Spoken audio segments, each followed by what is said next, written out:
ಅವರೊಬ್ಬರು Congress leader sir. ನೋಡ್ರಿ ಇದ್ರಾಗ ನಾನು ಹಿಂದೂ ಹೇಳೀನಿ, ಕಾಂಗ್ರೆಸ್ ಪಾರ್ಟಿ ಎಲ್ಲದರಾಗೂ ದುಡ್ಡು ಹೊಡಿಯೋರು ಇವರು. ಒಬ್ಬ ಒಬ್ಬವ ರಾಜಾನ್ ಕಡೆ ಒಬ್ಬ ಗುಮಾಸ್ತಿದ್ನಂತ, ಆಫೀಸರ್ ಅನ್ರಿ ಗುಮಾಸ್ತನ್ರಿ, ಅವ ಎಲ್ಲದ್ರಾಗ ದುಡ್ಡು ಹೊಡಿತಿದ್ದ. ಆದ್ರೆ ರಾಜನಿಗೆ ಅವನ ಮೇಲೆ ಒಂದು ಸ್ವಲ್ಪ ಏನೋ ಮೋಹ ಇತ್ತು. ಅದಕ್ಕೆ ರಾಜನ ನೌಕರಿಯಿಂದ ತೆಗಿಲಾರ್ದ ಇಲ್ಲಿಂದ ಅಲ್ಲಿ ಅಲ್ಲಿಂದ ಇಲ್ಲಿ ತೆಗೆದು ಹಾಕ್ತಿದ್ದ.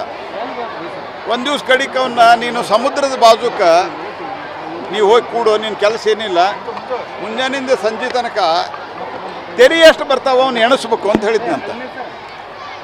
ಆವಾಗ ಅವ ಅಲ್ಲಿ ಹೋಗಿ ಕೂತಂತ. 2 ದಿವಸ ಆದಮೇಲೆ ಎಲ್ಲ ಮೀನಾ ಹಿಡಿಯೋ ಬೋರ್ಡ್ ತೊಗೊಂಡು ಮೀನಾ ಹಿಡಿಲಿಕ್ಕೆ ಹೋಗ್ತಿದಾರಲ್ಲ, ಅವರೆಲ್ಲ ಬಂದು ರಾಜನ ಕಡೆ ಅವ್ನು ತೆಗೆದು ಹಾಕ್ರಲ್ಲಿಂದ, ನೀವೇನಲ್ಲಿ ಆಫೀಸರನ್ನು ತೆರಿ ಎಣಿಸ್ಲಿಕ್ಕೆ ಕುಡಿಸಿರೋ ಅವ್ನು ತೆಗೀರಿ ಅನ್ನೋ. ರಾಜ ಕೇಳಿದ್ನಂತ, ಅಲ್ಲೇನು ಮಾಡ್ತಾನೆ, ಅಲ್ಲಿ ಹೆಂಗೆ ಅವ್ನು ಭ್ರಷ್ಟಾಚಾರ ಮಾಡ್ಲಿಕ್ಕೆ ಸಾಧ್ಯ ಇಲ್ಲ ಅಂತ. ಇಲ್ಲರಿ, ನಾವೇನು ಓಟು ನಾವು ತೊಗೊಂಡು ಹೋಗ್ತೀವಿ, ನನಗೆ ತೆರಿ ಎಣಿಸ್ಲಿಕ್ಕೆ ನೀವು ಅಡ್ಡ ಮಾಡಿದ್ರಿ, ನನಗೆ ದುಡ್ಡು ಕೊಡಲಿಲ್ಲ ಅಂತಂದ್ರೆ, ನನಗೆ ಲಂಚ ಕೊಡಲಿಲ್ಲ ಅಂತಂದ್ರೆ, ನಾನು ರಾಜಾಗಿ ಹೇಳಿ ನನ್ನ ಡ್ಯೂಟಿಗೆ ಅಡ್ಡ ಮಾಡ್ಯಾರ ಅಂಥೇಳಿ ನಿಮ್ಮನ್ನು ಒಳಗೆ ಹಾಕಿಸ್ತೀನಿ, ನಮ್ಮ ಕಡೆ ದುಡ್ಡು ವಸೂಲಿ ಮಾಡ್ತಾ ಇದ್ದಾನಂತ. ಅಂದ್ರೆ ತೆರಿ ಎಣಿಸೋದ್ರಾಗೂ ದುಡ್ಡು ಹೊಡೆಯೋರು ಯಾರು ಇದ್ರೆ ಅದು ಕಾಂಗ್ರೆಸ್ ಪಾರ್ಟಿಯವರು. ಹೀಗಾಗಿ ಪಾಪ ಮಕ್ಕಳಿಗೆ ಕೂಡ ಇದರಲ್ಲಿ ದುಡ್ಡು ಹೊಡೆದಾರೆ. ಇದು ಕೇವಲ ಇಷ್ಟರ ಮಟ್ಟಿಗೆ ಇಲ್ಲ, ಅನೇಕರ ಆಶೀರ್ವಾದ ಅವ್ರಿಗಿರೋದ್ರಿಂದನೇ ಇದಾಗಿದೆ. ಇನ್ನೂವರೆಗೂ ಅರೆಸ್ಟ್ ಆಗಿಲ್ಲ ಮತ್ತು ಅನೇಕರನ್ನ ಅರೆಸ್ಟ್ ಮಾಡಿಲ್ಲ, ಮೇನ್ ಆರೋಪಿಗಳನ್ನು ಅರೆಸ್ಟ್ ಮಾಡಿಲ್ಲ, ಅವರಿಗೆ ಸಂರಕ್ಷಣೆ ಸಿಗ್ತಾ ಇದೆ. ಆ ಕಾರಣದಿಂದ ಕಾಂಗ್ರೆಸ್ ಪಾರ್ಟಿ ಅಂದರೆ ಭ್ರಷ್ಟಾಚಾರ, ಭ್ರಷ್ಟಾಚಾರ ಅಂದರೆ Congress party. Okay. Officer suspend ಮಾಡಿದ್ದಾರೆ, ಅವರೊಬ್ಬರು ಕಾಂಗ್ರೆಸ್ ಲೀಡರ್ ಸರ್. ನೋಡ್ರಿ ಇದ್ರಾಗ ನಾನು ಹಿಂದೂ ಹೇಳೀನಿ, ಕಾಂಗ್ರೆಸ್ ಪಾರ್ಟಿ ಎಲ್ಲದರಾಗೂ ದುಡ್ಡು ಹೊಡಿಯೋರು ಇವರು. ಒಬ್ಬ ಒಬ್ಬವ ರಾಜಾನ್ ಕಡೆ ಒಬ್ಬ ಗುಮಾಸ್ತಿದ್ನಂತ, ಆಫೀಸರ್ ಅನ್ರಿ ಗುಮಾಸ್ತನ್ರಿ, ಅವ ಎಲ್ಲದ್ರಾಗ ದುಡ್ಡು ಹೊಡಿತಿದ್ದ. ಆದ್ರೆ ರಾಜನಿಗೆ ಅವನ ಮೇಲೆ ಒಂದು ಸ್ವಲ್ಪ ಏನೋ ಮೋಹ ಇತ್ತು. ಅದಕ್ಕೆ ರಾಜನ ನೌಕರಿಯಿಂದ ತೆಗಿಲಾರ್ದ ಇಲ್ಲಿಂದ ಅಲ್ಲಿ ಅಲ್ಲಿಂದ ಇಲ್ಲಿ ತೆಗೆದು ಹಾಕ್ತಿದ್ದ.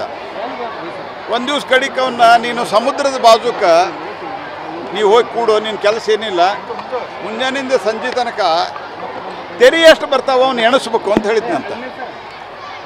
ಆವಾಗ ಅವ ಅಲ್ಲಿ ಹೋಗಿ ಕೂತಂತ. 2 ದಿವಸ ಆದಮೇಲೆ ಎಲ್ಲ ಮೀನಾ ಹಿಡಿಯೋ ಬೋರ್ಡ್ ತೊಗೊಂಡು ಮೀನಾ ಹಿಡಿಲಿಕ್ಕೆ ಹೋಗ್ತಿದಾರಲ್ಲ, ಅವರೆಲ್ಲ ಬಂದು ರಾಜನ ಕಡೆ ಅವ್ನು ತೆಗೆದು ಹಾಕ್ರಲ್ಲಿಂದ, ನೀವೇನಲ್ಲಿ ಆಫೀಸರನ್ನು ತೆರಿ ಎಣಿಸ್ಲಿಕ್ಕೆ ಕುಡಿಸಿರೋ ಅವ್ನು ತೆಗೀರಿ ಅನ್ನೋ. ರಾಜ ಕೇಳಿದ್ನಂತ, ಅಲ್ಲೇನು ಮಾಡ್ತಾನೆ, ಅಲ್ಲಿ ಹೆಂಗೆ ಅವ್ನು ಭ್ರಷ್ಟಾಚಾರ ಮಾಡ್ಲಿಕ್ಕೆ ಸಾಧ್ಯ ಇಲ್ಲ ಅಂತ. ಇಲ್ಲರಿ, ನಾವೇನು ಓಟು ನಾವು ತೊಗೊಂಡು ಹೋಗ್ತೀವಿ, ನನಗೆ ತೆರಿ ಎಣಿಸ್ಲಿಕ್ಕೆ ನೀವು ಅಡ್ಡ ಮಾಡಿದ್ರಿ, ನನಗೆ ದುಡ್ಡು ಕೊಡಲಿಲ್ಲ ಅಂತಂದ್ರೆ, ನನಗೆ ಲಂಚ ಕೊಡಲಿಲ್ಲ ಅಂತಂದ್ರೆ, ನಾನು ರಾಜಾಗಿ ಹೇಳಿ ನನ್ನ ಡ್ಯೂಟಿಗೆ ಅಡ್ಡ ಮಾಡ್ಯಾರ ಅಂಥೇಳಿ ನಿಮ್ಮನ್ನು ಒಳಗೆ ಹಾಕಿಸ್ತೀನಿ, ನಮ್ಮ ಕಡೆ ದುಡ್ಡು ವಸೂಲಿ ಮಾಡ್ತಾ ಇದ್ದಾನಂತ. ಅಂದ್ರೆ ತೆರಿ ಎಣಿಸೋದ್ರಾಗೂ ದುಡ್ಡು ಹೊಡೆಯೋರು ಯಾರು ಇದ್ರೆ ಅದು ಕಾಂಗ್ರೆಸ್ ಪಾರ್ಟಿಯವರು. ಹೀಗಾಗಿ ಪಾಪ ಮಕ್ಕಳಿಗೆ ಕೂಡ ಇದರಲ್ಲಿ ದುಡ್ಡು ಹೊಡೆದಾರೆ.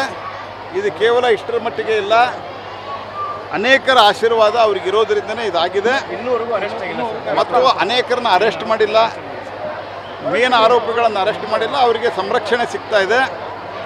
ಆ ಕಾರಣದಿಂದ ಕಾಂಗ್ರೆಸ್ ಪಾರ್ಟಿ ಅಂದರೆ ಭ್ರಷ್ಟಾಚಾರ, ಭ್ರಷ್ಟಾಚಾರ ಅಂದರೆ ಕಾಂಗ್ರೆಸ್ ಪಾರ್ಟಿ. ಓಕೆ.